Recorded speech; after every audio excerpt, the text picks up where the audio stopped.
Today on the list, electronics for your pets, the return of primetime animation, and add international flair to your next brunch. These are lemon ricotta pancakes. Plus, super trippy. You have to see this museum to believe it. You feel as if the room is completely spinning around you. But up first, what bank failures mean for your money. It's your life, it's your list, and it starts right now. Hey everyone, I'm Jimmy Rhodes. The recent Silicon Valley bank collapse sent a wave of dread through the financial world. And with a roller coaster economy, it's natural to worry about how secure your money is in the bank. It's a complex situation, so Jackie Denker's looking at ways you can make the best choices. And that's our featured story at the top of the list. It's natural to feel uneasy, to wonder, is my money safe at the bank? Which is why it's good to pause and assess that question and see what the answers are according to your own situation. For help, we turned to financial advisor and president of Salmeron Financial, Rick Salmeron. First, let's learn about FDIC insurance. If you have money at the bank, there is an automatic protection as long as your bank institution is a member of the FDIC, aka the Federal Deposit Insurance Corporation. There's an automatic insurance level of as much as $250,000. So Rick says add up all the money in your accounts at the bank, and if those amounts add up to that amount or under, then you're fine, you're okay. Now, we don't want your bank to go under. However, if it does, you can still sleep well at night knowing that your money is still protected. And he says we should take full advantage of the FDIC insurance. Now, if you find yourself, well, I've got more than $250,000, well, there are different ways to skin the cat at the same bank. For example, if you're married and you have, say, $400,000 at your bank in your name, you can take some of that money and put it into a bank account in your spouse's name so that each have that $250,000 protection. And then another way is to make a joint account. That account itself can also enjoy the $250,000 FDIC protection level. So if you utilize both individual and joint bank account coverage, a total of $1 million could be protected under the FDIC level of protection at one bank. And we should know what is not covered. FDIC insurance protects cash deposits. However, it does not protect everything. So keep in mind, there's a very long list of investments: stocks, bonds, mutual funds, ETFs, crypto. These types of investments that can fluctuate in value are not protected. So invest at your own risk. They lose value if your stock goes down to nothing. Do not knock on the FDIC's door to ask for your money back, because that will not happen. Finally, if you are still weary, Rick weighs in on the question, to bank or not to bank. If you're still saying, I'm scared of the bank, I don't want to put my money in the bank, I would rather put it into my piggy bank in my bedroom closet. Okay, you can do that. The advantage of that is the money is right there. However, anywhere where you put your money, there's a risk. But I would submit there is a stronger risk keeping your money at your house, because your house does not enjoy FDIC insurance protection. A bank does. Keeping our cash safe and sound with FDIC tips is at the top of the list. When it comes to museums, most of us think of paintings on the walls and sculptures scattered here or there. Well, get ready for a whole new experience that's helping us look at things in a very different way. Zach Perry is taking us to the Museum of Illusions. At the Museum of Illusions, you see exhibits that toy with your brain. So you think you're seeing one thing, but in reality, it's a visual trick. Museum of Illusions is a destination where you can really become one with optical illusions. It's very photo-worthy, but it's very fun, and it's also educational. We met with Stacy Steck at this location in Scottsdale to see some of the mind-bending experiences you'll have here. Let's start with the Ames room. Look at this! So when you walk in the room, it appears as if you're growing and shrinking as you walk from one corner to the next. Shall we switch? Yeah. That is created by an American ophthalmologist, Adelbert Ames, and it is essentially an experiment in forced perspective. It's so weird how you don't notice the floor's angle whatsoever. At all. I think that's really impressive. When we're here at the museum, we can see the depth and the angle of the room, but the camera can't capture it. We see things very differently than a camera can see things. Next, let's head into the reverse room. This room is flipped, so it's a little bit different. You walk inside, you strike a pose, and then you flip the photo. So the perspective flips from this to this. So it's really just a camera trick, and then it looks like you're walking on walls, you're defying gravity, you're climbing on the ceiling. It's really fun. Now take a seat in the Bourget chair. Zach's in timeout. It's not a chair, it's all an illusion. A person's perceived size is relative to the objects around them, so it's a fun illusion that plays on size and perception. So it doesn't add the 15 pounds like TV does. No, Oh, it that's doesn't. great. Next, a kaleidoscope exhibit. Super trippy. You have one person on one end, one person on the other end, and you create kaleidoscopic images with every face and movement and pattern and smile that you make in that kaleidoscope. I mean, I love myself, but this is a little too much.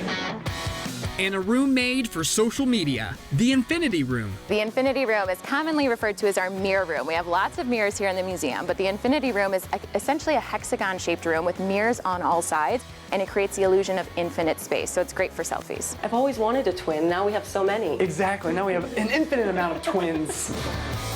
And finally, the building illusion. This display is only at the Scottsdale location. We decided to throw in a little southwestern Arizona flair, so we modeled the building illusion after a traditional Adobe-style home. There's an image of a house on the floor. You lay on it like this, Your friend will take a photo in the mirrors that are up on the ceiling. and voila! It looks like you're literally scaling a wall. There are 40 museums of illusions worldwide, and many throughout the US. Log on to museumofillusions.com to see if one's near you. Zach, I'm 100% grass-fed. We've talked about this. Feeding your brain with a feast for your eyes It's all an illusion. at the Museum of Illusions. As much as everyone loves brunch, and everyone does love brunch, there's a part of us that somehow thinks it's an American word because it combines our words for breakfast and lunch, right? Wrong. It may be National Brunch Month, but we're learning about mid-morning dishes from around the world. Grab a mimosa because it's time for brunch. Over the years, it was a way to try to bring in business in those times between service. Now it's an opportunity to kind of sit and relax on your days off and enjoy some good food and adult beverages. We're headed around the world to discover how different places do brunch with Justin Woodard, executive chef at Over Easy. Starting in Italy. These are lemon ricotta pancakes. You talked about this as kind of an Italian idea. It's become an Italian-inspired dish. Overall, pancakes were not initially created in Italy, but everybody has their own iteration of it, and that's what I love about, traveling. I think, you'll see, hey, that's a pancake. Well, not really. It's more, this, and I think that's what the idea is with the Italian-inspired lemon and ricotta. That's not something I think would have naturally come up in America per se. Ricotta cheese is traditionally made in Italy from the whey and sheep's milk left over from the production of other cheeses. Whipped ricotta in there, that fresh lemon zest, that fresh lemon juice to really kind of brighten up the dish because pancakes potentially are a little heavier. Right. So this does lighten it up quite a bit. And in the addition of the fresh fruit on top, a little bit of powdered sugar and butter. All right, so on our palate, we will take a little trip to Italy. Bon appetit. Was that Italian? It was. All right. This is delightful.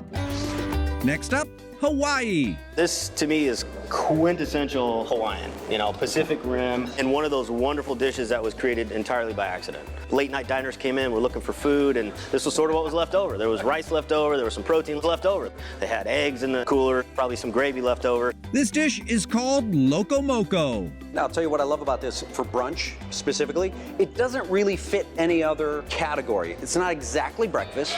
Correct. Because you got the egg in there, which is Right. breakfast-esque, but it's Right. not exactly breakfast. Then you have the burger, which seems more like a lunch. Sure. But you put it all together and boom, this is brunch specific. It is.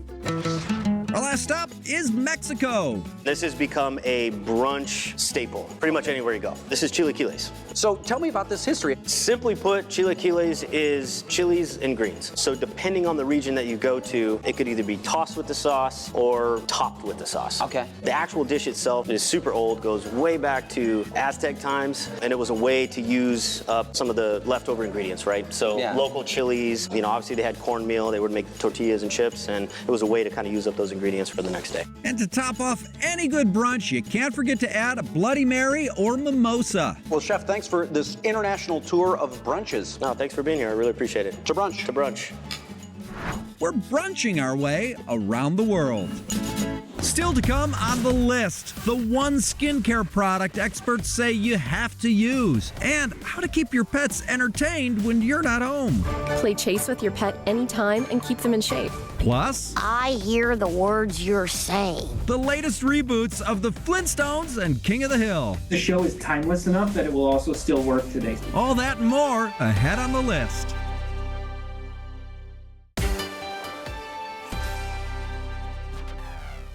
We're back. Now we're less than 2 months away from summer, and while changing seasons means you'll be swapping out your wardrobe, the switching doesn't end there.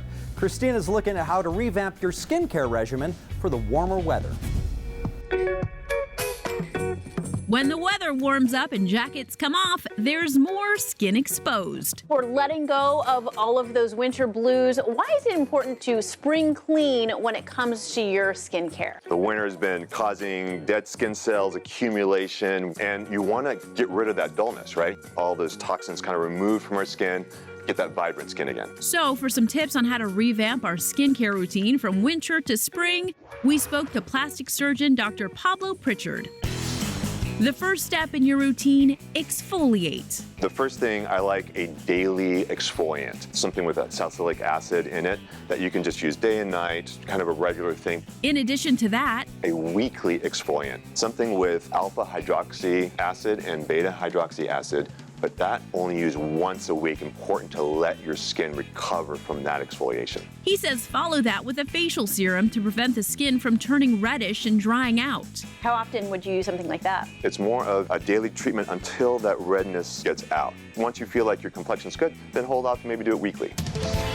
Next, sunless tanning. So we want to have a little color as we go into the springtime. Right. What do you suggest? Instead of the UV, use sunless tanning. These products that really give you a very authentic looking glow. But if you are worried that the glow may come off on your clothes or sheets, he says not to be. Literally kind of goes on, stays on, lasts for like 1 to 2 weeks. So you need the sunblock to actually protect your skin. Finally, if you can't make heads or tails of sunblock SPF, we got you covered. With sunblock, it's important to know that a little doesn't go a long way. A lot goes a long way, right? And so this shot glass here, yes. Think of that guy? That's huge, right? That is a lot of SPF. That's your dose for your entire body. Wow. Right? This is one dose. So if you spread some 50 SPF sunblock on, and then you only give yourself half the dose, you're not getting 50 SPF, even though you think you are. So important to realize, take the full dose. So let's talk about the numbers on SPF. Which works better, which works longer? It correlates with the percentage of UV blocking rays. He says an SPF 40 gives you around 97% protection for a few hours. A 60-70 is only giving you like a 98%. So it's not that much more benefit. Even if it says sweat-proof, waterproof, it's just not true. It will only last for a few hours and you have to reapply. Saving our skin for spring.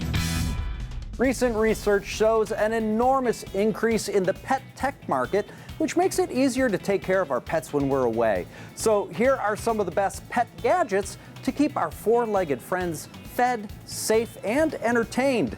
Coming in at number 1, Whistle Health and GPS. I'm a dog. I'm a dog. Spell that D-O-G. That's me. I'm a dog. This on-collar tracker helps you monitor your pup's location and well-being in real time through an app. Walter! Wally? Where could he be? You can also check your pet's sleeping patterns, set daily goals, and more. One of the first things that you'll be able to understand is how much exercise your dog needs based on age, breed, and what type of food they eat, letting you know if you need to go on more or less walks. The devices cost between $69 and $149 depending on the tracker, and subscriptions are required.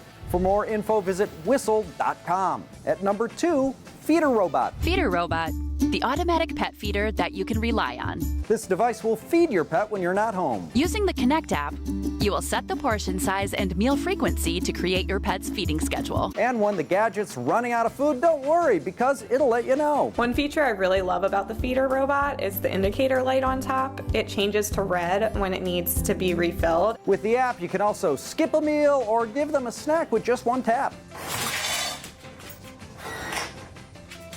They sell for $299 at litter-robot.com. And last on our best pet gadgets list is PetCube Play 2. When he hears my voice, he lights right up. Hey, you. Hang in there. I'm almost home. This smart HD camera offers a 160-degree view to keep track of your pet when you're away. Can I check on Misty? Anytime. Look! And if they're doing something they're not supposed to be doing, you can talk to them via the voice control feature. She hears me, right?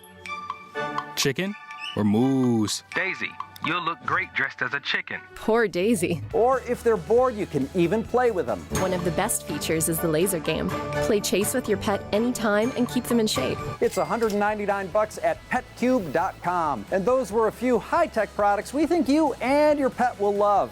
And coming up, we're talking to an expert about the popularity of cartoons and some anticipated animated revivals coming to your screen soon. Don't miss it.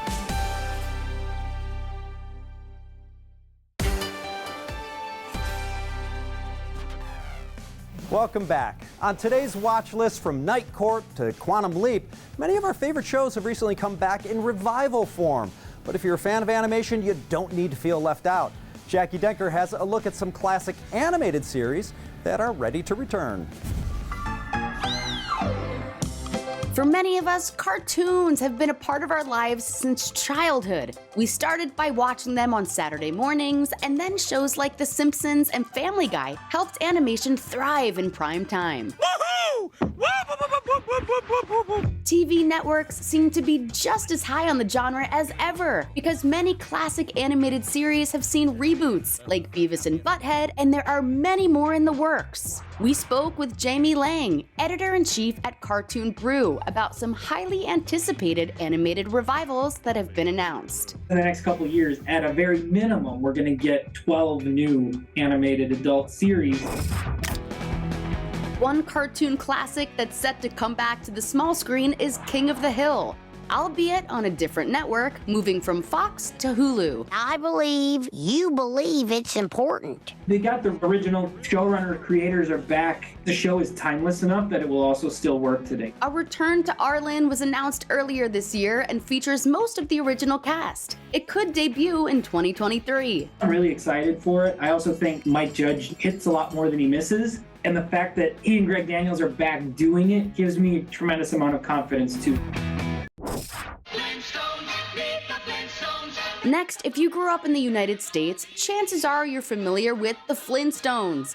Well, Fox has ordered a pilot for an adult-themed revival called Bedrock, produced by and starring Elizabeth Banks. They've spent a few years developing it. It's not a fly-by-night, on-a-whim type thing. They've really put in the work, so I do kind of have high hopes for it. Bedrock will be set in the future, when Pebbles is a young adult. If all goes according to plan, it should premiere next year. I think it'll be interesting to see how true they stay to the original visual style, because I think it would be fun to see a sort of retro version of the Bronze Age. And if you were a teenager in the 1990s, we got you. Aqua Teen Hunger Force is coming back to Cartoon Network.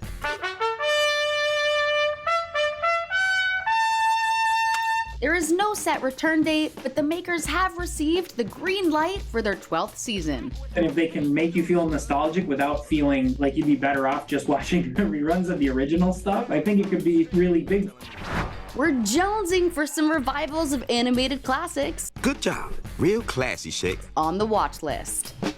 Okay, so glad Aqua Teen Hunger Force is coming back. It's the only show I know of where an order of fries, a fountain drink, and a meatball are the series leads. But could you get those items dispensed from a vending machine? You might be surprised. Last on our list is next.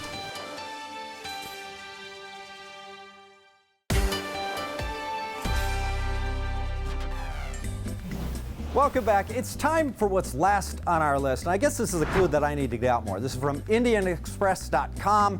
Vending machine in remote Japantown sells meat from intruding bears. Okay, forgetting the part that the bears somehow deserve this because they were intruding on the town, my mind is just blown that the slot that I'm used to spitting out a Kit Kat bar could instead satisfy my spontaneous craving for, bear meat. So I took a quick spin on the Google machine and found out that in Japan, you could get a huge variety of items from vending machines. board games, lettuce balls, origami, dog wigs, like your dog needs a wig, neckties, live rhinoceros beetles, and 22-pound bags of rice. Now, be careful about rocking the machine if those get stuck against the glass, because that's way heavier than your average bag of Cheetos. And it's not just Japan. There are Chinese vending machines that sell live crabs, German vending machines that offer Legos, and there's one in Singapore that dispenses mashed potatoes. Hopefully there's some kind of Keurig gravy maker nearby.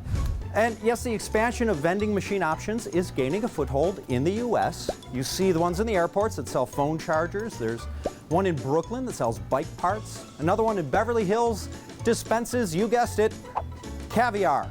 Now, I was always told never buy the grocery store sushi.